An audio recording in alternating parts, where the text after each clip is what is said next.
Simon & Schuster AudioWorks presents Star Trek: The Next Generation.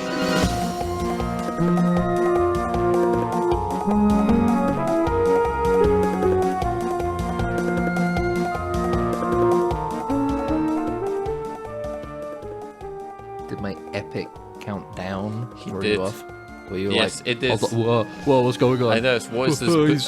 He's doing it like a booming, voice. theater Yeah. voice. You know that intro. That's yeah.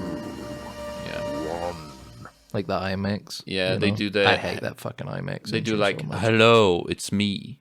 I'm coming from the left side of the speakers. No, from the right side. Although this is mono recording. Because you love magic. The magic of the movie theater. Yeah. So sit back and relax while we take you on the adventure of a lifetime. And if we're going, there's like a fake Star Wars, there's like a fake kind of Lord of the Ringsy fantasy pastiche, all that stuff. There's cameras zooming around, some sports for the dads, you know. Mm-hmm. Only at the Odeon. Yeah. Yeah. And then after that, they start the big obnoxious IMAX 10-second countdown, you know? Yeah. And if you're seeing a fucking Disney movie in IMAX, hey, guess what? It's Mandalorian and Grogu themed. Fuck you. I'm not seeing that bullshit. I don't care. I really want to... When is that coming? Because that's insane. Like, it's out in shortly, very shortly. I'm seeing bus ads for it now. I don't think there's ever been a piece of media that I've been so uncaring about. It's interesting. So long. It's complete. It comes out we're 11 days away as of recording. This is the 22nd. It's the 11th. It's like my brain is actively trying to forget it. For some reason. It lost all cultural cachet. Yes. Like that first season, people were talking about it like, now this is what Star Wars should be. That second season dropped off super heavy, and then nobody gave a fuck about the following 2 seasons. And also that episode of Boba Fett's story of Boba Fett. That whole episode of a different show that they were like, here's the conclusion to a different show storyline. And also Grogu is back. It's insane, the fact that he leaves Grogu with Skywalker and then takes him back. It's so pathetic.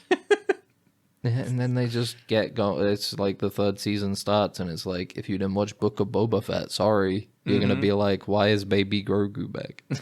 It's like a flashback. Where did Grogu? Didn't he go back with? I mean, there's probably some shit where he's like, I didn't watch the 3rd season because it's not even the Book of Boba Fett thing. The ending of season 2 was so fucking shite that I was like, all the goodwill from the first season of like, hey, that was pretty good, melted away from my body. Yeah. I was like, holy fuck, that was bad. I'm true. not watching this shit if this is the direction we're going in. And now they're making that movie. And people are like actively trying to remember it because you have to make an effort to remember that it exists. Yeah, the thing that reminded me of that was that drink that I sent you a video of. They did like a, I don't even remember. Yeah, there was like a cross promo with some like juice in the UK where they Robinson's squash. That they added like glittery plastic into the juice, so you. Baby Yoda juice. Yeah, Baby Yoda and Mandalorian juice. You posted right now. It's slime. It's kind of like slimy. What your flavor is even? It's mango. It's mango flavor. But it's slimy green. Grogu's favorite fruit is mango. It says Mango Lorian Blast. That's the joke. That's a pun. That's awful. I can't wait for the Mandalorian and Grogu to hit theaters like a nuclear bomb. The people are clamoring for the newest adventure of Mandalorian and Grogu. It's interesting that they didn't even just call it the Mandalorian. Like they've gone like, this is the Mandalorian and Grogu, everybody. That's the name of the movie. They have to like, they can't say like Baby Yoda because they can't just in the official stuff name that character Baby Yoda. Like that's just what people call it, right? That's not what. I think that is why they call this movie Mandalorian and Grogu, because they obviously everybody attached to the name of Baby Yoda. Yeah. In that first season, and then in the second season, they were immediately like, "His name's Grogu." Everybody. Yes. By the way, if you want to start calling him that, could you please? We can't. Yeah. We really can't like trademark Baby Yoda. It's like that's not a thing. You know what was a weird period of time post The Mandalorian? Don't know. Was the period in which everybody tried to make their own Baby Yoda, both earnestly and ironically. You know.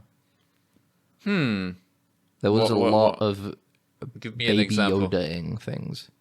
The one that comes to mind most was Baby Peanut. Do you remember that? Yes, I do. Actually, you're right. Yes, But that was like the ironic one. That was like the marketing. Look, everybody, we're doing Baby Peanut. Even there were other attempts to be like, well, we need to babyfy. I think I might be manifesting this, and it doesn't actually exist. I'm just making this up. But I think the Ghostbusters movie had a baby Slimer in it. But I can believe that. I think I might be just pulling this out of like nothing. No, basically. I can believe that. I believe that. In fact, I will because take it's that such a as fact forgettable now movie. forever, even though I have not seen the movie. It's such a forgettable movie. Remember that, they made like, a sequel to that? They did. Remember? And I just. There's some. Really it feels like this year has been the start of film coming out of a sort of fugue state. Yeah. There's something about it that just feels like the idea of they not only did they do that horrible Ghostbusters reboot that I didn't see, so I don't know if it's horrible. I can't say. That's not fair of me. I just don't. But they made a second, like even more horrible sequel. It was ice themed, from what I remember. I think it was ice themed. I remember the posters. But it just feels surreal to me now that we all just kind of accepted that was happening. Yeah, it is interesting that like I never accepted it. To be fair, I've talked about my feelings of reboots. No, not reboots, but the franchise of the Ghostbusters, and how I think is one of the strangest series to be like a quote unquote legacy franchise ever. Yeah, because it is quite hard to kind of take it out of the times it was made, right? It's like it's such a. It's just there's like it's like a mid-budget comedy from like the 80s. Yeah, but it's like iconic. But it's like it's only this way because of merchandising. Is it because merchandise? Of merchandising? That's my belief. You think so? I think the merchandising was just so strong with cartoons and tie-in food products, Ecto Cooler and fucking shit like that in the Twinkies. That now it's like the Ghostbusters needed like a Stranger Things style like legacy reboot of like this is the new generation of Ghostbusters, as though there were other generations of Ghostbusters. There wasn't. There was one movie that people liked, and then there was a second movie that everybody said was fucking absolute shit. And then nothing for like 30 years. And then all of a sudden there's all these fucking like 40-year-old like fucking balding men in their Triforce t-shirts and shit going, that's true, I can't wait for the fucking Ghostbusters reboot. The legacy of it. Yeah. I love Ghostbusters. I gotta relive. I don't get it. I don't know where it comes from. Because Star Wars, I think I've said this before a bunch. Star Wars is a whole world. I understand why you can be like, here's the new Star Wars series, because it's like a whole galaxy, you know? Yeah. It's a whole setting that you can make multiple stories of various different genres and styles in. But Ghostbusters is New York with ghosts. That's true. And where do you go with that? Other than just making more comedy sequels, it's like if Pixels. Pixels to me is akin to Ghostbusters 1, the fucking Adam Sandler video game movie. Yeah. Peter Dinklage as the president of the United States, I think. But yeah, I don't know. It's just it was like it was iconic. Had the comedians of comedians in the original. It had funny jokes in it. People believe like. I'm not saying the movie was bad. Fondly remember it, but it's I'm not weird, even like saying that you can't have nostalgia for it. It's weird that like the sequel, these reboots, they're like supposed to be kind of comedies, but they're just not as funny. Like whoever The wrote one them. time, genuinely, the only legacy reboot to the Ghostbusters that should have existed was the 2016 one where they added women. Where they were like, what if the Ghostbusters were women? That makes sense, because you see Ghostbusters, and then you go, the modern version would also just be a comedy, but we'll take people of a similar caliber of comedians. Yes, they took comedians, now, and we'll flip it. It's the ladies' Ghostbusters now. And we'll put Chris Hemsworth in it as like the hunky, stupid receptionist. Yeah.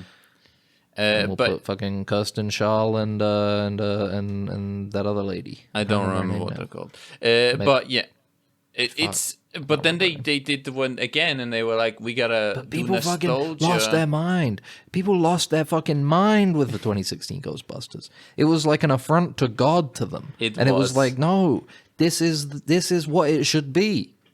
This is the movie you like, but now. And then, yeah, like you said, instead they went, okay, we need to do Stranger Things, but Ghostbusters. Yeah, they're going to do Stranger Things. It needs to be to serious. teens, It needs to acknowledge the legacy. It needs to acknowledge the legacy of the older movies. There is a cameo from the guy that died. We've turned him into a digital ghost. 3D head and he's or whatever. in the movie now. Yeah. This is what you all want. And I guess it is kind of what. And he goes, hey, "I'm so proud of you," and then the viewer can imagine him saying that to them, and they go, "Oh, thank you," "Thank you for acknowledging my nostalgia," and me growing up, and it's actually everything's okay, everything's Alan Moore okay. was right. Alan Moore was right. This is the sort of artwork that leads us to fascism. Is Alan This Moore is the still art alive? of fascism. Yes. Okay. Is he making He's anything? a curmudgeonly old man. I think he still writes a couple things. I think he directed a movie like a few years ago, but like a really independent film. So I don't think it's not like anybody saw it. I think the most he does is people will ask him about Watchmen every time he's at an event, and he'll have to say the exact same thing of like, scream. "Please stop talking to me about Watchmen." Yeah. I don't. I've said a million times, I don't care. Yeah. It's not mine. They own it. Not my fucking problem. Hello and welcome to Dead Ensigns, the #1 Ghostbusters podcast. We love it. I love Egon. I love Egon. I love the other one. The other two as well. Slimer. Can't get enough. Extreme Ghostbusters. Remember that? No, I have never watched the cartoon. Where it was like, whoa. It's like, whoa. There's lore. I think there was world building. I think, there was like a dimension, I think, where the ghosts come from. I think. Because like it's like in the second one, it turns out the ectoplasm was in the sewer or something of New York. There's an emotional slime in the sewers of New York. No one wanted to believe them or something. I remember when I was a kid and I saw Ghostbusters 1 and Ghostbusters 2. I was like, Ghostbusters 2 was pretty good.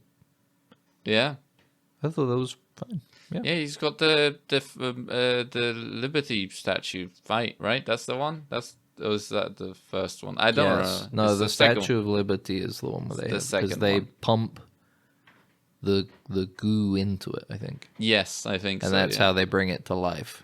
And they use an Atari controller, I'm pretty sure, to control something like that, yeah. What a strange franchise. Yeah, well. Who's your favorite character? I don't know their names.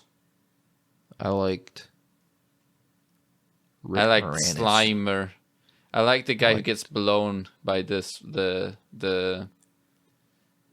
ghost, because that's where I want it to happen. What's his name? The guy who's with the crystal skull. Yeah, vodka. crystal skull vodka, and he believes he's in like aliens. Genuinely insane. Yeah, he's like he made like Ghostbusters is a comedy, but to him it was also real. Like he believes a lot of that shit is true. He is called Dan Aykroyd. There you go. Dan Aykroyd. Right.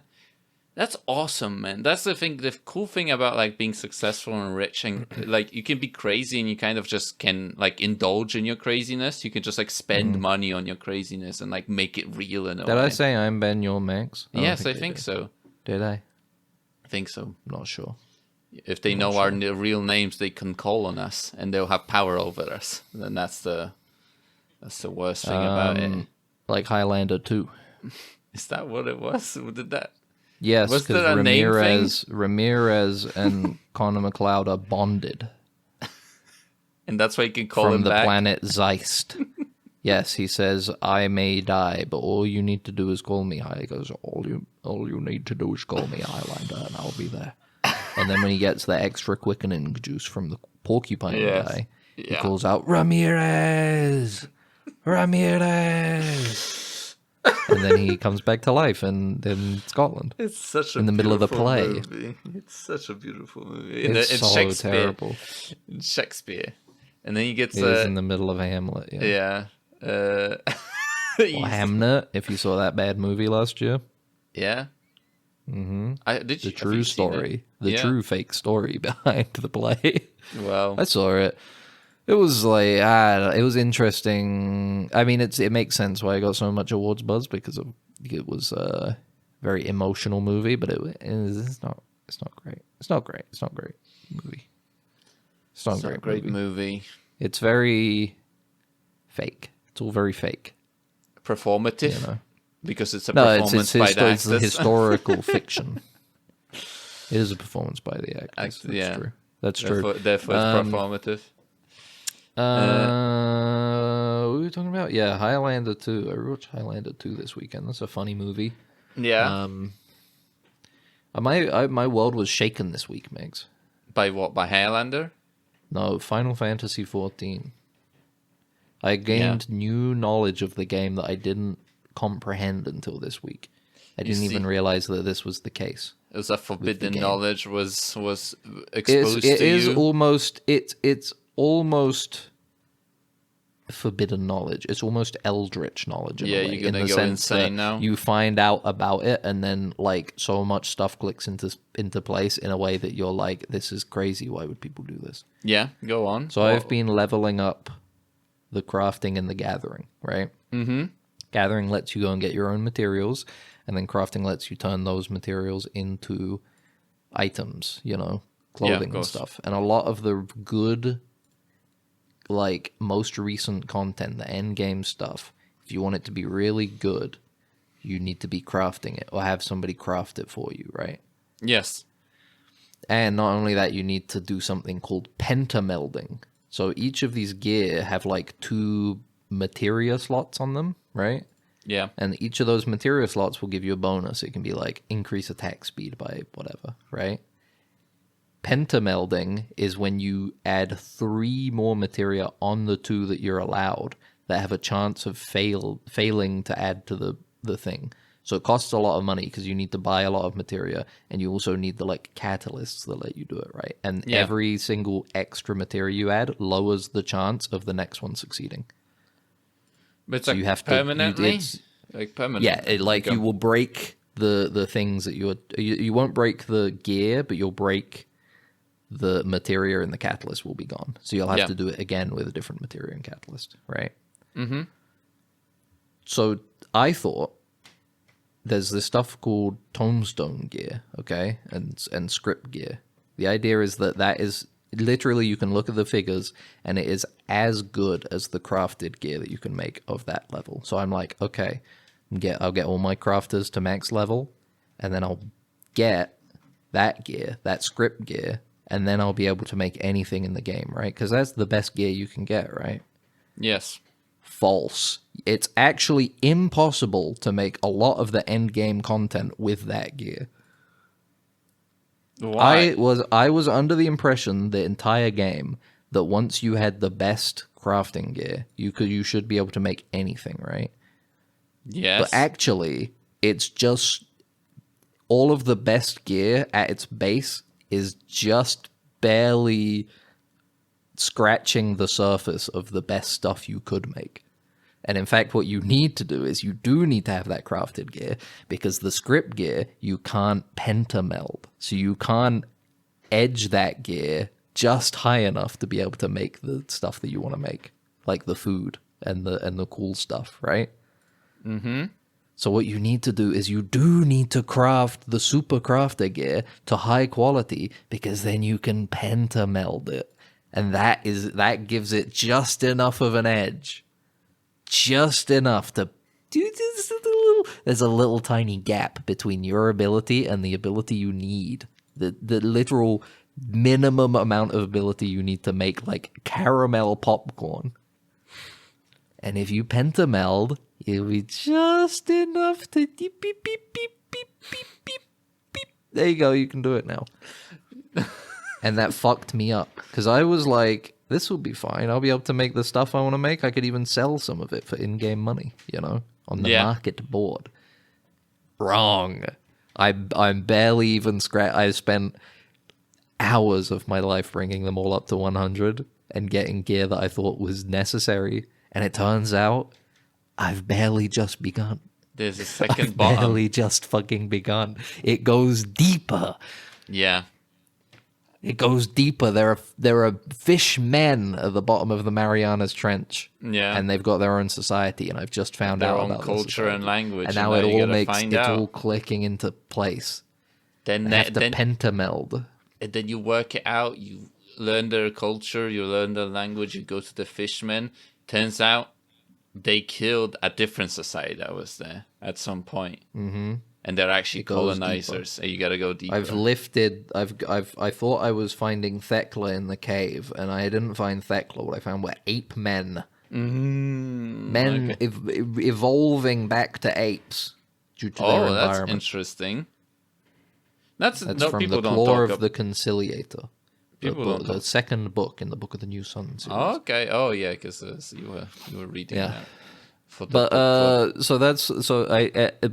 what comes with that is I have more of a direct goal now for the end of it. So as opposed to just generally getting everything up there and being like, all right, well, I guess I'm done. I'm now like, okay, once I've gotten everything to 100, I need to then get the materials to make this crafting gear high quality. It has to be high quality. Because the raw stats of the high-quality version of the crafting gear is the same as what I've got with the script gear, right? But you can't pentameld the script gear, so it can't get as good, potentially. So I need to make that, and then I need to get so much materia and catalysts, and then pentameld it, and then I'm at the point where I can finally possibly make it. I felt insane because I got to the point where I was level 100 and I got this awesome gear, and then I was like, let me try making this, and I use a little calculator to find out what's the best route to make it with the abilities in the game, right? Yeah. And I type it in and it's processing. So I want to make this. I've got these stats, processing. It's saying that it's like 25 seconds of it trying to calculate it, and then at the end it goes, you can't. And I go, oh, okay, you're telling me. I thought I had reached the mountaintop, and I look and there is actually a second peak, even higher than the first. Covered by the clouds. Mm-hmm. Exactly. But that's my goal now. So is there an end? Is there an actual end? Yes, to all of there this, is an end to this madness. Yes, there is an end. And I do plan on getting to it, because now that I'm here, once the new peak comes in with the next expansion in January, Evercold, I will be able to reach it as the content is coming out, which means I can just follow people's guides and stuff more easily and just kind of go with what's being added as it's added, right? Yeah. Because the issue is, the thing that makes it confusing now is that I'm trying to come at it like a long time after it's all said and done, And it's kind of hard to be like, well, fuck, what do I even make? Like, should I still progress through it, or should I try and make the newest stuff and just try my best? It's difficult, but I'm getting there. And then at the end, this is my in, because Ash, mutual friend, now listen, I know your ears just perked up because I know you're listening. He didn't play he hasn't played like any of this Dawn Trail patch content, right? Look behind you, Ash. I'm right there. Like instant transmission. Yeah. He hasn't played any of this stuff, and I'm hoping I'm gonna make super gear for him. Mm-hmm. I'm gonna pentameld it and everything. healing gear because that's what he plays, healing role. Yeah. And I'm gonna be like, hey Ash, you wanna get a sub? I've made all this gear for you. You should get a sub, and we can play her. You should get a sub. I can give you all this awesome gear I made. It'll jump you right up to the item level you need to be for all the content, and we'll just go breeze right on into Evercold and stuff. We'll do some awesome content together. Yeah, that's my plan. That's the real end game here. He grabs it and then he goes like, "All right, I'll come on in a week." And it's like, "Oh, I don't have time this weekend." That's the issue. My biggest worry, and it makes me sad. It makes me sad every time, is that he's gonna say, "I don't want to because I'm already playing RuneScape." Yes, and that's gonna. It hurts me to hear that. Not because I'm not into RuneScape, but that's not the reason why it hurts me. Is because I have very few people in this country that I can play this game with. Ash is one of them. Yeah, it is unfortunate. I need him. You should play RuneScape instead. I don't want to play that shit. You see that shit? I know. I could never get into it. Oh my god, I can't. I remember it gave me a like, 'cause I like playing FF14, and it I feel like RuneScape is what made me try and find a good MMO. I remember playing that shit as an 8-year-old and doing the stuff in it, and I was like, so this is it? And in the meantime, I see people playing like World of Warcraft, and I can't play World of Warcraft because I'm like fucking 8 years old. I tried and I can't be like, mummy, can I have a subscription to this online game filled with diddlers? Yeah, honestly, yeah. So I was like, there's got to be something better than this. Yeah. When you were 8, there was no Final Fantasy 14 at that time. No, there was Final Fantasy 11. It had to come in towards you. Yes. Was it an MMO? Was 11? Was it 11? Was 11 an MMO? Yes, 11 is an MMO. Okay. 11 is still playable. Yeah. That was an MMO you could play on the PlayStation 2. There were like a couple of... Oh, Jesus, yeah. That's PlayStation 2. It always... FF11 is very... FF11 is still like, if you wanted to play like a classic fantasy MMO that does not respect your time, FF11 is kind of the way to do it. I saw a thing the other day that said if you want to do like the samurai class, when you finish the quest line to unlock it, you have to wait like 3 real world hours until you can get it.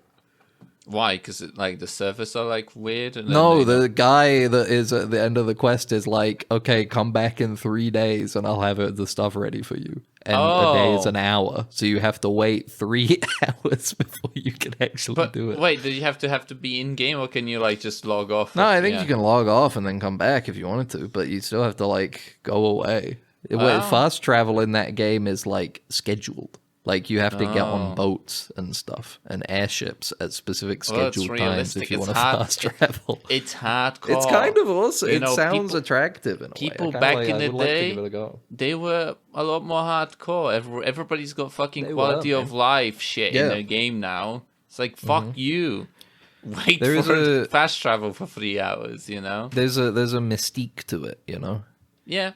Because it's like that's what MMOs were in fiction at the time, where it's like, yeah, you go online and you have to wait, and it's a lot of it is literally just like because when to heal in that game is like literally waiting. If you get hurt and you want to heal up and stuff, you literally just like sit and wait in town until you're like rested, you know. Yeah, but then that would facilitate the social aspect because you're just standing there and you would talk to other players. You'd be like, "Hey, how's your day going?" That's true on the PS2 controller. But yeah, you guys go and fight. I think PS2 actually had a keyboard you can plug in. Maybe I'm pretty sure they had like a keyboard. Wouldn't be surprised. But it is interesting because like back in those days, like the older games in general, it's like they would like. Not really thinking about it's like you just don't do that stuff, you know. They were just like, let's try it because no one ever tried it, and then they would like do like you said, you know, they would make the feature, and then they would be like kind of stuck with it because they couldn't like do patches or anything that. Yeah. So they would be like, well, now we're stuck with this feature that everybody hates, but then people can be kind of like reminiscing of that. It's like, oh, that's interesting, you know. But it has a vibe that is not present today, and although it's abrasive, it definitely feels like there's a part of me that could get into that, you know. Yeah, that's true. But at the same time, it's like a lot of people are kind of nostalgic about like old menu designs for like things, you know, like Xbox menus or like DVD menus or like things like that. And you're like, wow, I wish like things were like kind of more, you know, they had more to them, you know, than just like a normal menu. And then you actually use something that does that like on a everyday basis, interact with it, and you're like, fuck! Let me just pick the right menu option. Don't play the animation each time. Let me just switch through the menus quickly, you know? And it's like, well, we're impatient nowadays. We don't like waiting for stuff, you know? Yeah. But waiting does kind of suck, guys. Yeah. But you know who's waiting on getting, I guess they're already free, the cruise ship with... True. The I don't know if they are free. Are they free? I don't know enough about free? The cruise ship. I think. Yeah. Do you think they can like ask for Hantavirus. people? Do you think they can like ask like, can you give us like an Xbox or something so we can play something? Or are they just like ultimately just stuck? I guess they give them like basic food because. Well, I think cruises already have entertainment stuff on them anyway, right? I guess, but I think this ship was particularly small. That's not. It was like 100 people, I think, or something like that. Yeah, but there's still entertainment features. Yeah, right? but Otherwise, why would you go on the cruise? But it's not like a city. It's more like, you know, more maybe. Yeah, but there'll be rec rooms to get you to a location, because a lot of what are they called? Cruises are like go to a place and then get off in port and do stuff in the city, you know, then hang out in the city and then get back on the boat and go home. Commit some crimes in the city and then get out of the country on a cruise, you know. Eat buffet food. And they can't catch you because you're out of their jurisdiction, you know, and you're on a cruise, you know. Yeah. They'll never catch you for those murders you did. But yeah, maybe someone did that. They were like, they did some crimes, and it was like, now I need to get us stuck in the middle of the ocean. I'm gonna kiss this rat on the mouth. I'm gonna cause a global pandemic.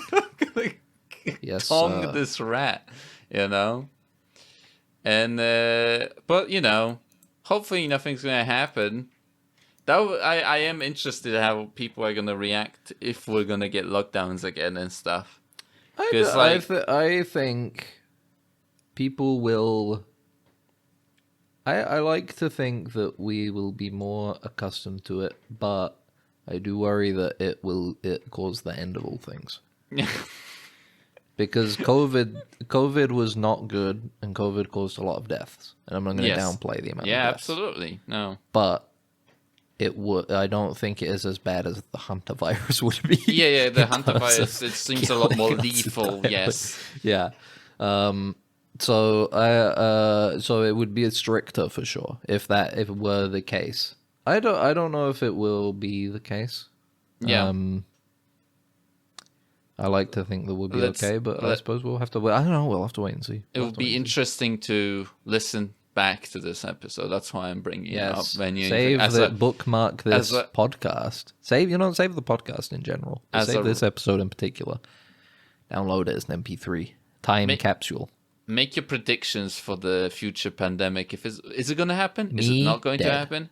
Oh, Max recording on his own. Yeah, in a bunker. But forgot the password to the account, and is not able to upload them to the account, so just puts them online, saying that Ensigns episode, again 200 something. I drag him into a made up drive, and I go like up. I message a dead account of Ben, and I'm going like ready, and then I just leave it. Done. Episode is done. Yeah. Episode is done and on the drive. Episode is done and on the drive. Like no response. Episode is done and on the drive. That's kind of like it's very sad. That's like the when a loved one dies in a movie and they call their voicemail, you know? Yes. Just to hear them speak. And then he responds one day. And then eventually it gets cut off. Yeah. Unfortunate. So sad. I like to think that we'll be better, but then at the same time, the COVID made a lot of people insane. Perhaps as an effect of COVID in the long run. Who knows? But a lot of people were like, I will never do this again. If they try and make me do this again, I will kill them. That's true. That's the and thing. That's not good. That's a little worrying. But we'll see. Yeah. We'll see. If they do try and lock us down, I think they need to be a lot more. They need to force everybody to look at images of and the effects of hantavirus. Yeah. And be like, this will happen to you if you get it. And at least try and scare them to be like, you don't want this. You really don't want this. Yeah, that's the thing, yeah. Because like with COVID, it was like weird, yeah. Where people COVID, were like, it was like a lot of people would not, because it would affect people so randomly. Yeah. In intensity. Some people got it and they were just like, oh, I can't taste anything. This is weird. Yeah. Because it's a neurological disease, it turned out. But some people got it and then just it's zero survivability off of it. It's interesting. If you, especially with any sort of like asthma, any sort of like of that sort of stuff, your chances were a lot lower at surviving it, and that was the evilness of that thing, was people that didn't care were like, I don't have any of that stuff. Why would I stay at home? Like that was the selfishness of man did really come out in that time period at certain times. I think if we have another lockdown, I will be very interested to see how we evolve again, because lockdown changed people. The online world of lockdown of COVID was very interesting. It was interesting because the first month, the first couple weeks, it was very like, this is people fun. were cheerful. Here's how to live it. People were watching that shitty documentary Tiger King, that absolute dreck. Oh my God, Tiger man. King. They remember sea shanties became big because everybody was insane after like 1 week. Yeah, they were, and the worst part is that sea shanties didn't even become big. It was just that one song that everybody became obsessed with. Just that one single Wellerman song. Yeah, God, that was annoying. Yeah. So I'm interested to see what kind of annoying things come up that people tried to use to cope. What kind of discourse could come about? Personally. And I think I'm a unique individual in that for me, I was kind of chill with lockdown. I was like, you're telling me the government is telling me to stay indoors? Yeah. Okay, say no more. Remain indoors, say no more. I'm hoping this time I don't have to work and I can get paid by the government during that period. Yeah, that's awesome. That would be so nice. But last time I had a computer job that I could do remotely. So I didn't get furlough pay. Yeah. But there was a part of me that was like, fuck, I wish I could be getting that right now. Fuck, we should increase the deficit even more. Fuck. I should get my paycheck. But yeah. Because like that's the thing, yeah. I wonder where it would just absolutely wreak havoc to the economy again. It would get AI bubble burst and then hantavirus. It's possible that this is actually the ideal situation for AI to be. Maybe honest. AI is going to. There will be a big thing of people going, "Oh, you locked indoors and you got nobody to talk to. Try talking to ChatGPT honestly, instead." True. Yes, yeah, and people would do it. And nobody would be able to go to their town hall meetings and protest the idea of protest data centers being built. Not that that's doing anything at the moment, because entire towns are going, we don't want data centers. And they're still building. CEO goes, here's the money, and then the local government goes, sorry, our hands are tied. Yeah. Sorry, you ever see Eddington? and the thing is that it is kind of like, well, all these factories, they can't have people in them, but when you do robotics, they can't get the virus, It's true. And then they get a different kind of virus. They get computer virus. Yeah, that's true. There are no digital. There is a rat type viruses. Like that's the type of malicious software they can create. Rats. I think remote something. I learned a lot about computer viruses. Oh yesterday. Yeah, we got it. We got there. I watched the movie Hackers. Yeah, directed by Ian Softly. It's put softly. Ian Softly. That's such an awesome name. Killing Ian Softly with his voice. Yeah. What do you think of hackers?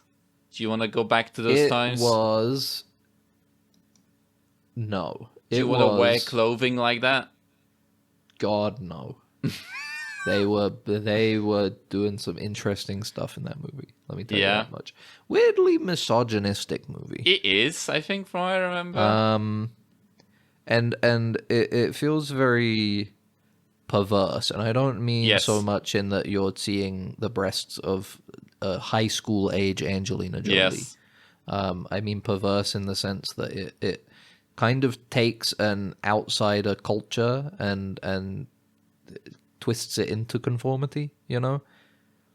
Like, the thing with the plot is that there are two people doing white-collar crime in an oil company. And the hackers, the free people hackers, are kind of saving the company at the end, you know? Yeah. Kind of protecting the company from inadvertently being abused by the hackers they thought they could trust. Yeah. You know? They need good hackers instead that will hack the planet. The only bad hacker can be taken out by a good hacker with a cyber deck. It was very camp, though. I think the first half was a lot more interesting and engaging than the second half, I would say. I found once I got to the second half of the film, I was kind of losing focus a little bit. I was sort of like, this is not grabbing me as much as the beginning. Highlight of the movie, though, definitely the soundtrack. Yeah, it's a lovely music, classic soundtrack from that movie. I like how it is like really hard to kind of visualize hacking and stuff. So they really focus on little exploits. I think, from what I remember, they used the whistling exploit, I think, to use phones for free in that. That's like the biggest, I think, like actual hacking that is in the movie is the touch tone stuff. Yeah. Of like, oh, did you know if you record the tone of money being put in and then play it back into the receiver, then it thinks you've paid for it already, you know? Yes, it's because those are the easiest to kind of, for a normal person that doesn't engage with like the kind of cybersecurity, especially from like the 90s, right? It was even more kind of specialized back then. It's like, no one normal can get their heads around that stuff, you know? So they had to focus on these like really physical exploits that you can do that are just like funny, you know, in a way. They're very simple overlooks by companies or shortcuts companies took to make certain things work, and then you can really easily exploit, you know. Because like software is extremely fucking complicated around how to actually, you know, hack into it, you know, or remote access it. But but that's why you make an entire movie about it called Hackers and make it like they're gods. I love hacking in movies because they do kind of portray them as like mages of our world. They you know, in a way. do kind of treat it well. There's a lot of reverence about how they are going to be the masters of the universe, basically, from this point on. Yes, it's a new age. But I don't know. I find it hard to judge the film too much on how evil it feels, because I don't think they were really trying to say anything. Yeah, I don't think it's deep. It's too shallow of a movie for me to complain about its lack of depth. Yeah, because I don't think they really wanted it to be deep. I think they wanted it to be super flashy and stylish and kind of make all the squares a little scared and be like, whoa, look at the fucking clothing these people are wearing. Isn't this insane? Yeah, alternative Listen culture. to this music. It's all alternative. And this girl has short hair. This girl's got short hair. What the fuck? And you know what? Remember her name. You're going to be seeing a lot of her. Her name is Angelina Jolie. But yeah, she was already she was 20 years old when they made this film. The- I guess. How early but they of an age they are we always talking? take an older actor to play a fucking high schooler. It's This not is really this is an early Angelina Jolie movie though, for sure. yeah, but She hadn't even done TV before this. there is That's a Most people point in time, especially in the 90s, where like even Snow Crash, the book was about that idea that software programmers are like the next level. Like the entire plot is about that, about programming languages and how programming languages are going to rule the world. Like literally, because programmers are able to use programming languages, they will eventually be able to control reality. Like that is literally what it is, So it's because sci-fi, right? People were like, extend this forward, we got like these systems, we have all these systems that are making our life so much easier. Imagine in 20 years what these systems gonna do for you, Nobody ever expects the plateau. Yeah. Nobody ever really, everybody always expects exponential growth. But in actuality, we love a plateau, don't we? We love a plateau, don't we? It's a lot less flashy progress in general, right? Because we did make progress since the 90s, especially. Oh no, I'm not saying that, but it's incremental now in comparison to what it used to be. Yeah, unless something. It used to be like if you look at the graph over the last 50 years, it's like it's like we're going up on the roller coaster and we have yet to descend, basically. And That's now true. we're at the top of the roller coaster and we're just kind of like continuing to sort of curve upward. Yeah, but that's why they're like, they don't want that curve to happen. So that's why there's so much investment in AI. That's obviously. And something, we never know. Maybe something is going to happen. Maybe. I mean, that's what people are hoping the AI is. They were hoping the AI is the big boom, but even that is like, it's kind of not feasible to get it working at the moment in a way that is exciting. Exactly, it's more just you can ask it how to make a lasagna for dinner, and it will tell you approximately how to make a lasagna. Yeah, it takes the averages, all it the might recipes. Poison you sometimes. Be careful. It takes the average of all the outputs for that particular input and goes, here is the most likely thing that will sequence of characters that will describe what you're saying to me, right?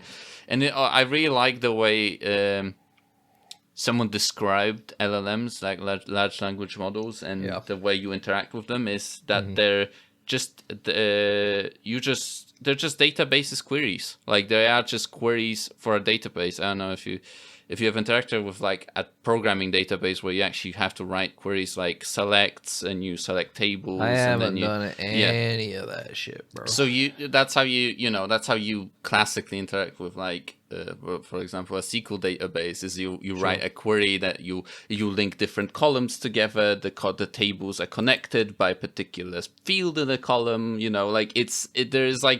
And it's basically that LLMs are basically that. But it's more of a naturalist language, right? Where you go like, give me database entries that have a recipe for a lasagna, basically, or something like that's what you. And then there's a higher level of interpretation of your query, right? Where you don't have to be as specific as like I said, where it was like you would have to go like select this table and take this column, and then take this table and this column, and then average them out and then select the value from a different.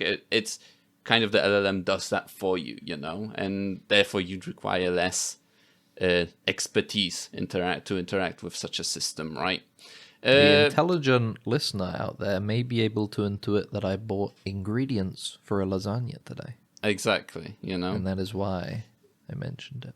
Yeah, foreshadowing. Lasagna drop later today. No. Ben's lasagna recipe is coming to the socials. It's a motherboard, and then there is thermal paste layer from then another motherboard, and then there's a bunch of RAM chips, and then you broil it in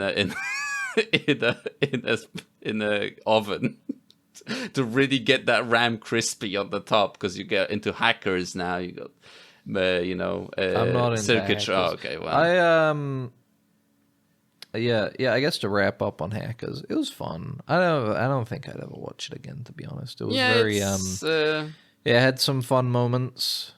It had some over the top performances. And it had a style that sometimes worked and sometimes did not. But that's kind of it. It was kind of like it's a very nonsensical movie. A lot of the actions don't really make any sense in the movie. You know. Yeah. But what do I know? I'm not a programmer. In Swordfish, a guy gets a blowjob while hacking. hacking. Right? While hacking, it's Hugh I've not Jackman. seen It's Hugh Jackman, I think. Yeah. So it's just so awesome. The thing is that it's like so weird because like hacking is a crime, right? Like it is like you can't do accessing a system, as a malicious agent is like unethical completely, and I guess that's why people like it. Like it's the same thing like with Mafia, for example. It's cowboy right? shit. Yeah, it's like Mafia or something. Yeah, people it's like Mafia that. 3. It's like Mafia, specifically Mafia 3. Yeah, I don't know what happens in that one. I'm guessing. Where you're playing in, is that the one with the New Orleans? You're in I don't know. I haven't played any. In the bayou, and you're doing a region, like you're taking over regions and stuff. Well, it's a lot more like a Far Cry game, Right. Yeah, it's like an open world Far Cry game. Speaking of games, Max, have you played anything this week you'd like to talk about? I played a bit of Slay the Spire too. Co-op specifically, because it now has co-op. The first one didn't. A classic indie game, the first one, and now we have a sequel.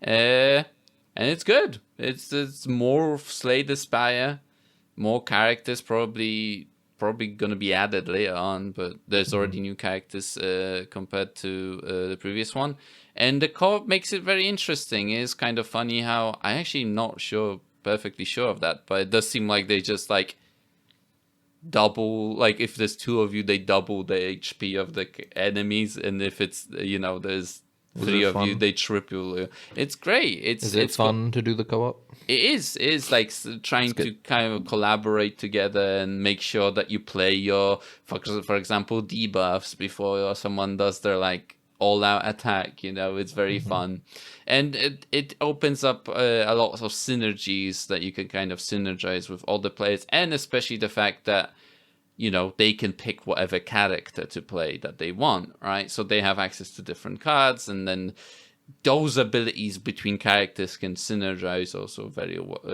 interesting synergies can be created there, right?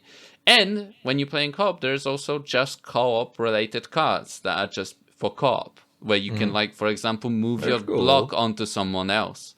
Yeah. Or I think we were playing yesterday, and someone had a card where they could just lose some health to put a block on a different character, and it was like a lot of blocks. So it was very useful, Cool. We had a synergy going yesterday where there's a card called Flanked, and it doubles the damage that you can do, and that's for everybody. Basically, all the co-op, your partners also do double damage. And they had 3 of those cards in their deck, so sometimes that we get lucky and we would get 3 flanked stacked on top of them, so we would done insane amount of damage, ultra kill damage. Yeah, exactly. And it's fun to get that, and fun to build that towards with other players. And I'm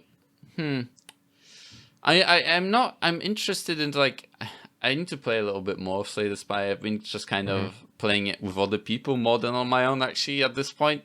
But is it less fair? Is it more fair to play with other players, Because is it warfare? It's warfare. Because there are certain enemies that... Got to think about that. Can be a little bit... Their mechanic, that, for example, certain elite enemies that can have a mechanic that can kind of screw you over a lot more. I mean, the game's in early access still, so it's all being balanced. I know that people are complaining about that game a lot. Because of various reasons. we had two, I think, review bombs, because it's mostly negative now. Initially, I think there was I don't know specifically, but it was Chinese language specific one. So there was something Chinese community didn't like something, because they fiddle with stuff, and then that ruins people's combos that they love to do, right? Yeah, and then they get pissed off, and they're like, "Bring back the combo I like." Well, stop changing the combo I like. Stop having it be different. Yeah, I like the combo I like, and I'm gonna do that combo. And if you change the combo, then I'm gonna come to your offices and do something. Yeah, I'm not gonna say what. But then not only that, Max. Yeah. The devs are consulting with the Gaddafi of gaming.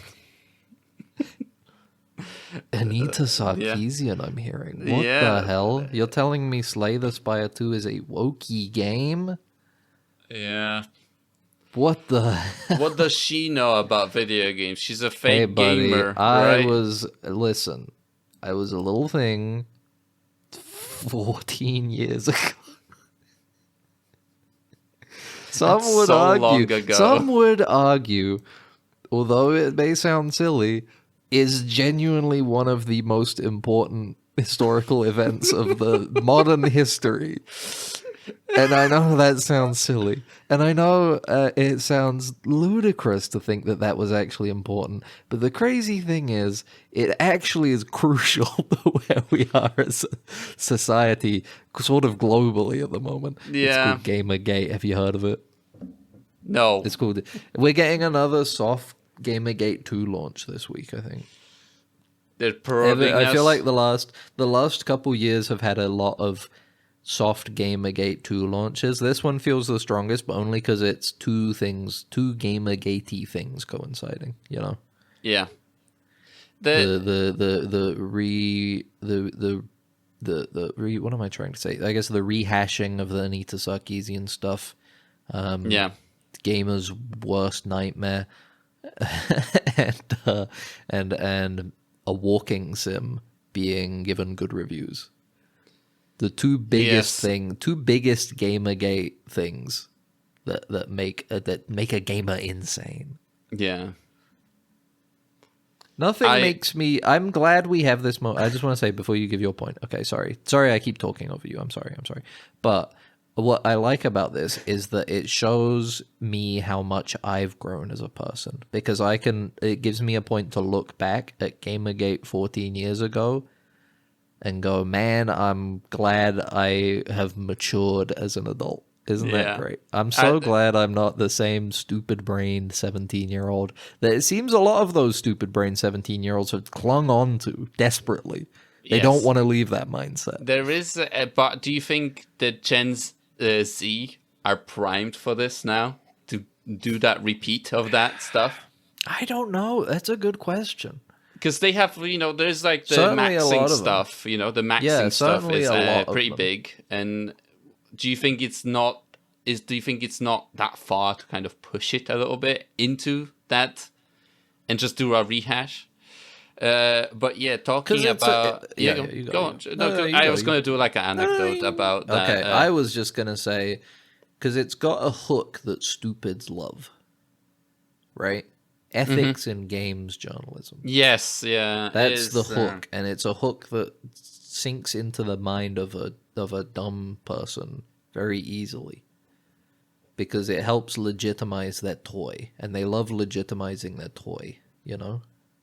They love going, yes, my games the journalism for my hobby should be ethical.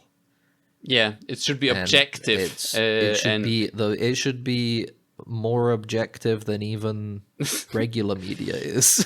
Yeah, the Nobel Prize, it should be an equivalent, overviewed with such microscopic, idea, care. The goal that IGN could say that Crimson Desert is a 6 out of 10, but Mixtape, the other Gamergate walking sim flashpoint of the week, is a 10. Well, Yeah.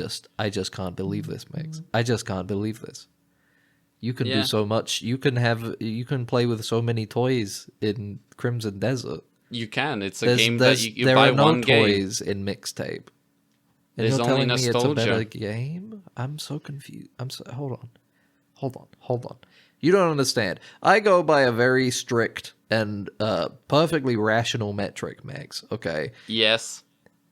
If my game gives me an hour of fun per Oh, dollar, per then the it's a good $1 game. 1 hour, of course. Yeah, it's a classic. $1 for 1 hour of good game. If I get my money's worth via that metric, then it's a good game. And Crimson Desert, that's working on 10 pennies an hour at this point.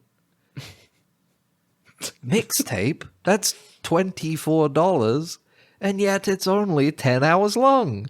$2.50 an hour does not seem like a good game to me, the most Yeah. intelligent gamer of all. What's your anecdote, Max? I've talked too much. What's your anecdote? I guess it was more related to the previous point of Yes, sorry, Anita Sarkeesian, and I remember sitting in a car while I was getting dropped off somewhere by my mom at the time, and I remember I was talking about the thing about Anita Sarkeesian to her, about like I was trying to explain to her. Trying to explain why Gamergate is so important. No.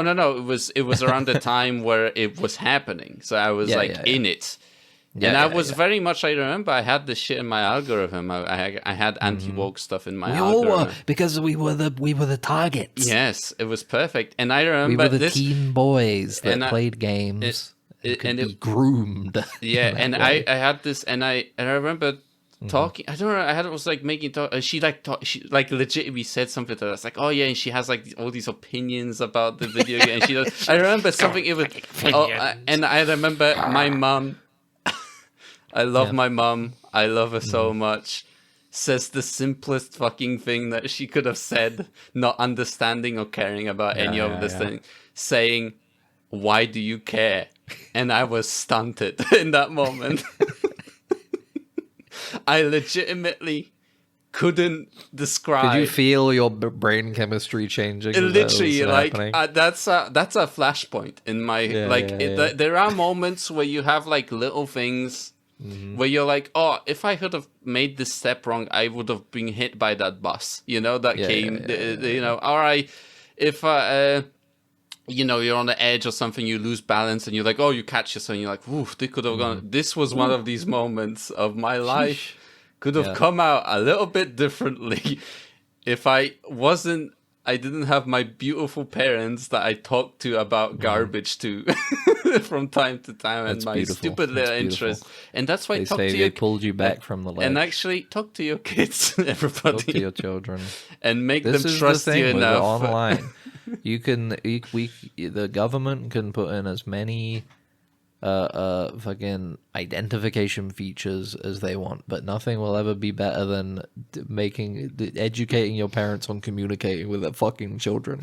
Yeah, just more than anything, the most crucial thing is that parents they don't even have to ban it. They just need to be aware of what their kids are doing and allow them to understand it better, you know? Yeah, and build up trust with their kids that they will come to them to talk about these things and not hide them, you know? That's beautiful. It's a beautiful with anecdote. you, I didn't have that moment as instantly, but definitely similar to you, I was looking at it online, and I just remember all of the shit with like Depression Quest and Zoe Quinn and everything, you know? Yeah. And being like, yeah, they're right. What the hell? This lady slept with people, and now she's got a good review on her stupid game that's just reading. And then for me, it wasn't so instant. More just a gradual, like, general growing up and understanding. Yeah. How actual human beings like think and behave, you know? And then going, you know, now I'm thinking about it, a lot of that stuff was very bad. You know, come to think of it, A lot of that was really really not good. Really Yeah. not good for the brain. Not good for the noodle, you know. And we'll But see how it's rearing its ugly head again, I guess. I just don't think it takes the same way, because we have that was sort of like the beginning of the cycle of outrage, you know? Yeah. And I think it could prosper so much because that sort of outrage still had such an extended cycle, right? Where it would be months of hearing about it. But now, outrage is so quick. And I think even if you have the perfect Gamergate 2 style beginning, there's no way it can last like more than even half a month, I would say, of people's attention before they just stop giving a fuck because something else comes along that they get annoyed by that is unrelated. That's true. But we'll and maybe see how they try it goes. and fold it in, but I just don't think it will take as well. I think it created a system in which Gamergate can't really exist again. You know? Yeah. Maybe that's what's on that cruise ship. Gamergate 2 is on that cruise ship. Fuck! It's the code name. They're covering it up by saying it's Hunter virus. They're But really, those. You know what? We probably shouldn't joke about that because I think people. I know. Let's That might be too much. We'll leave that one alone. You know I might regret all these jokes after. Feel free to cut that one. It's fine. Max, I need to pay. Talk for to your my parents mistakes. about it and then decide if you want to cut it. Maybe you'll have a chat with them and they'll be like, "Why do you care?" And you're like, "Fuck, That's why did I make hilarious. that joke?" I can't take that out. Well, But yeah, we're here for Gamergate 2. The Anita Sarkeesian one is the more interesting one for me because with the argument over walking sims, I'm just so over it, man. I'm so over it. yeah, it's I just really a don't care. type of I experience. remember playing Gone Home and enjoying it when it came out and going, that was a good story, even if, you know, as a game I didn't do anything, you know? Yeah. And now I remember people complaining about it so much, like, you don't do anything. And I think that was a point for me where I started to understand, I guess, just art in general better as, like, a fucking 18-year-old, is when I go, yeah, well, you know, if we're going to treat games as art, you need to kind of understand the intention behind it. And I haven't played Mixtape, by the way, so I can't speak to its actual quality, but likening it to a similar controversial game in that same sort of narrative-focused area, you know, you gotta be able to accept that you gotta look at a game for what it's trying to go for and judge it in that way, right? As opposed to just posting a clip of like, look, there's this whole sequence and you can't fail it. You know, it's like, that's fine. I don't care. I don't care if I can't fail a sequence. Yeah. It's okay. Every game is fucking different. Not everything needs to be a reaction-based, super difficult thing. It's fine. It's fine if something is just a story that people want to tell in a slightly more interactive way than a movie. Yeah, it's just okay. it's just the format. It's exactly. If you like it or not, it just depends on you. You know, there isn't anything that you know. So like I'm over the whole argument about walking sims personally. I don't know about you, but I'm like, it's like if somebody were to genuinely try and talk to me about Mixtape, I would have to very pointedly and earnestly be like, please stop talking to me about this. I do not give a fuck at all. Like, one way even to defend it is like, I haven't played it. I genuinely don't want to hear you talk about it in this way. Well, we have to play it now. Anita Sarkeesian stuff, I would definitely give it a go. I remember seeing trailers and being like, that looks fine, looks interesting, you know? I'd give it a go. The thing about it is that, like, it would be interesting to see from a point of view. I didn't grow up with that technology, you know? I can kind of, I guess, mirror my experience. Like with it, like the growing. 90s era. Yes, of that's stuff. what I'm thinking. I mean, in all fairness, like, I didn't grow up in that too. Like, I'm only a few years older than you, so. Yeah. I didn't grow up in that either. I have a bit more of an understanding of it because my older brother grew up in it, and I have a lot of stuff passed down from him, obviously. Yeah. So it's like I have a vicarious, not like nostalgia for it, but yeah, no, I didn't experience it firsthand. So, you know, but I would be interested in giving Mixtape a go, but I'm not. I never felt strongly about it before all the controversy, and now I still certainly don't feel strongly about it one way or the other. Yeah. But for me, the crazier thing is the Anita Sarkeesian stuff, you know? Like, I made a joke about the gaming of the gamers Gaddafi earlier, but it's like, it's interesting that people still hold on to some. I would have expected, even if you didn't like her like 14 years ago, even if you were like, oh, her videos are all bullshit and she doesn't understand video games or whatever, blah, blah, blah, whatever misogynistic bullshit people were saying like 14 years ago, I would have expected people to at least like get over it. But it's like, as soon as people saw her name in the Slay the Spire 2 credits, it was like, it just immediately people were like back onto it with as much vitriol as before.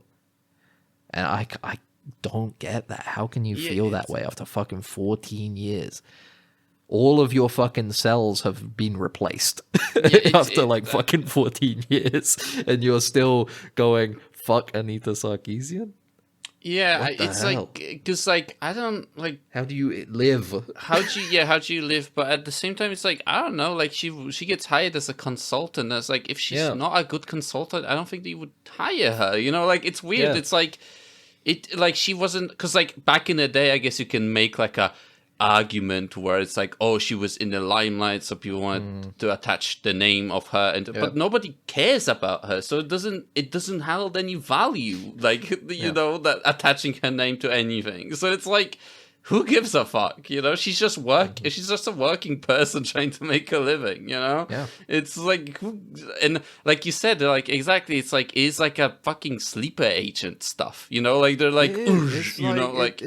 It is burning, it has been burning away for them in the background the entire time. And you know it's irrational, because it's like, this is evidence that she has been working without problem for fucking 10 years. Yeah, exactly, you know? And you haven't even noticed. It's not until, like, somebody just saw her name in the Slay the Spire 2 credits that people went, wait, hold on a minute. Yeah, like, She's people worked didn't on realize. all these games over the last 10 years. No wonder I hate all of these games immediately right now. Yes.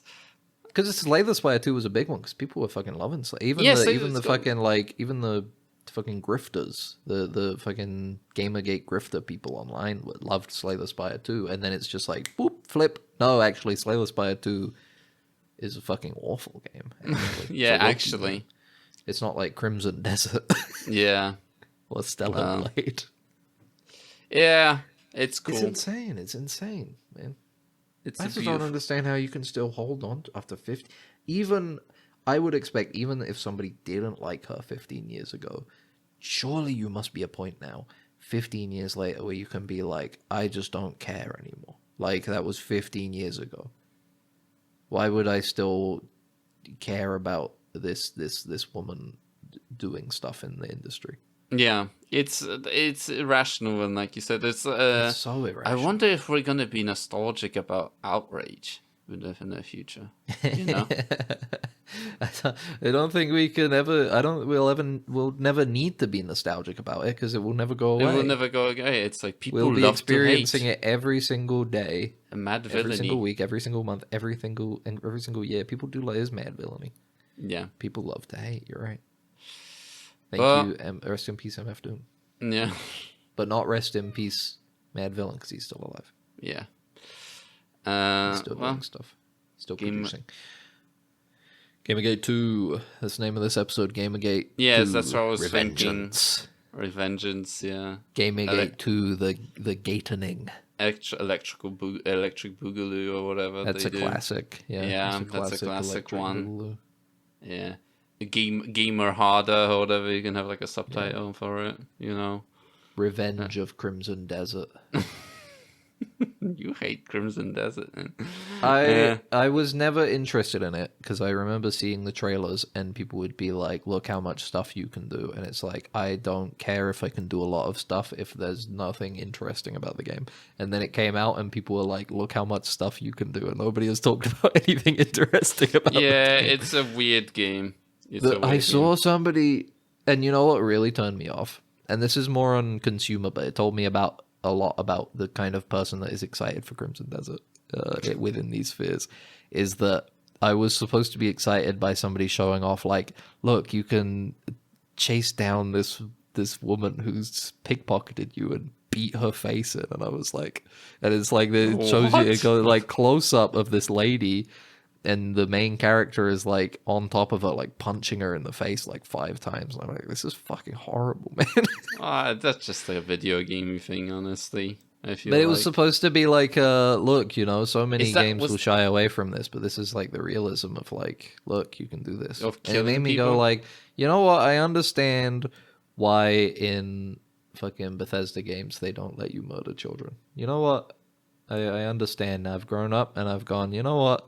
I think it's good that they don't let you fucking murder children in those games. I think it's fine. Even if they are little shits. Yeah. I'm over it. But yeah, no, Crimson Desert, I don't know. It doesn't grab me. It came out and people were like, this is the most mid game ever. And then it became, again, another like light Gamergate 2 launch where it was like, what the hell? They're trying to tell us this game, this based awesome fucking trad fantasy game is actually shit. I think but it's actually like the best fucking game ever made. It just depends what people like, because like that game does feel very much like a playground sort of sandboxy game where it just has everything in it. You That's the you thing. can see that from the very first trailer. It was like, look, you can get on a bird and fly super high in the sky and then dive down, and fucking you're still in the world and there's no loading screens, and it's like I played Breath of the Wild and I was like, I had my fill of that there and then. Fucking like 20 hours into the Breath of the Wild when I was like, okay, I get it now. And then I start to see, the sort of stuff I really care about is not in these games, you know? They never really have particularly compelling narratives or interesting characters or even really particularly good art direction or design a lot of the time.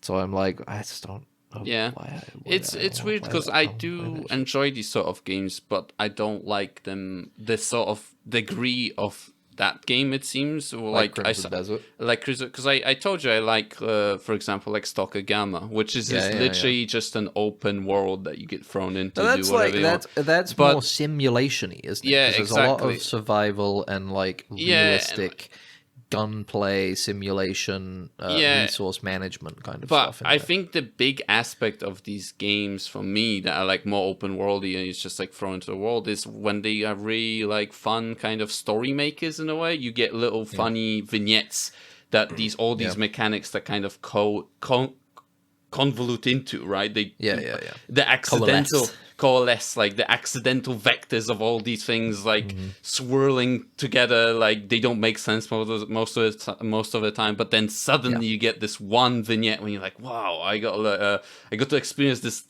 really fun thing that just came out of it, you know.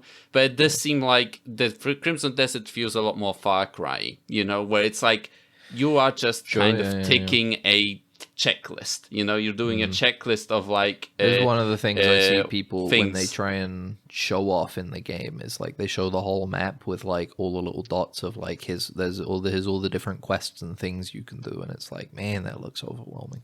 But maybe, I don't know, maybe I'll give it a go at some point. It doesn't but interest me. Mixtape does interest me more because I'm a wokey. And it's shorter. You can actually finish it. God, I love the idea of something short.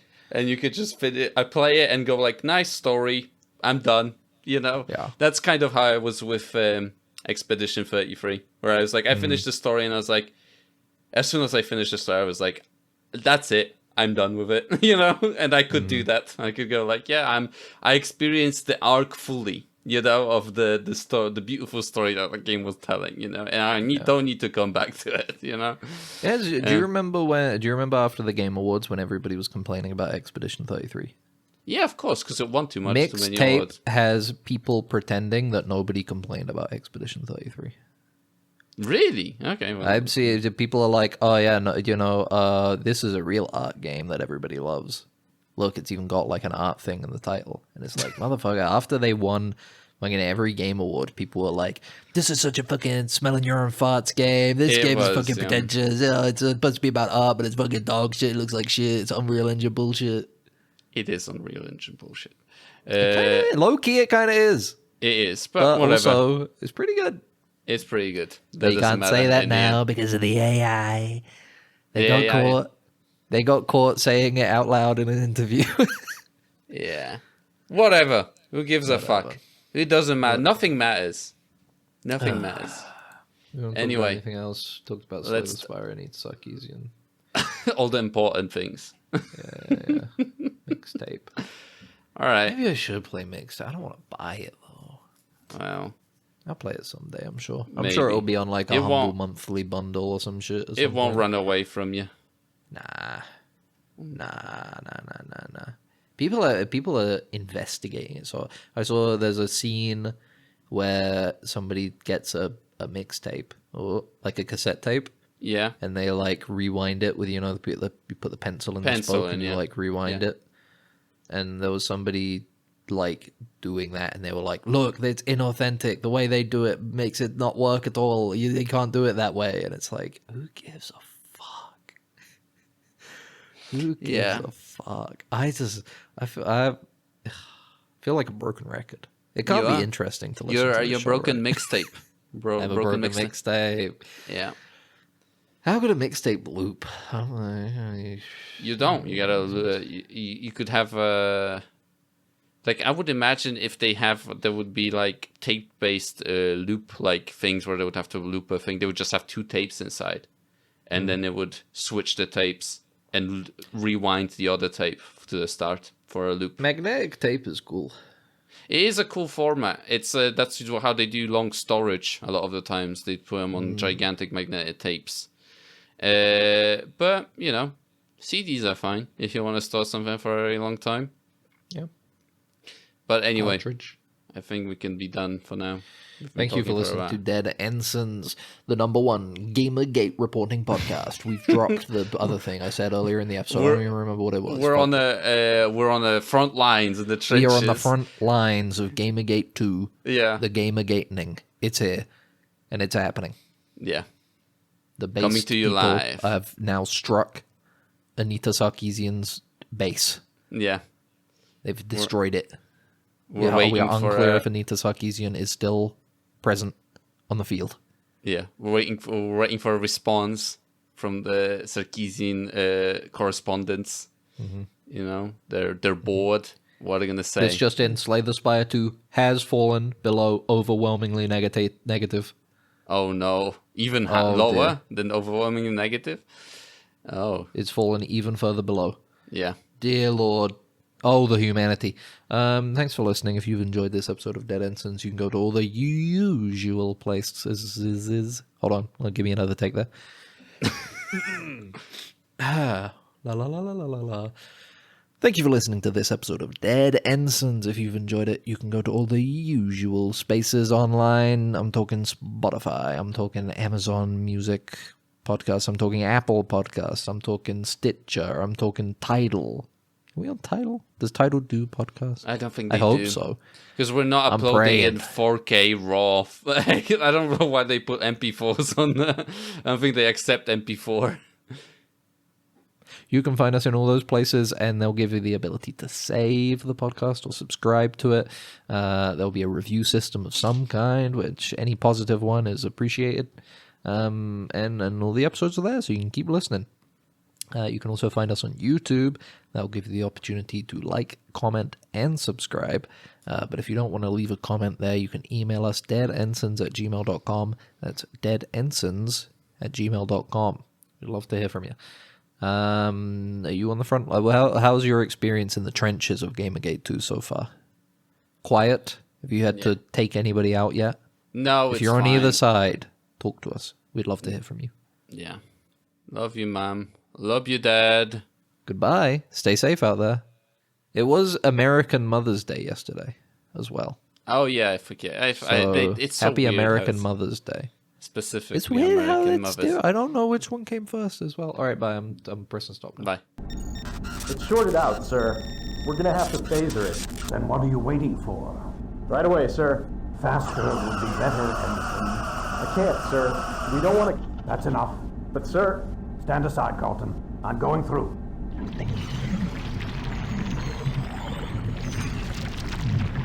You're alive. Good.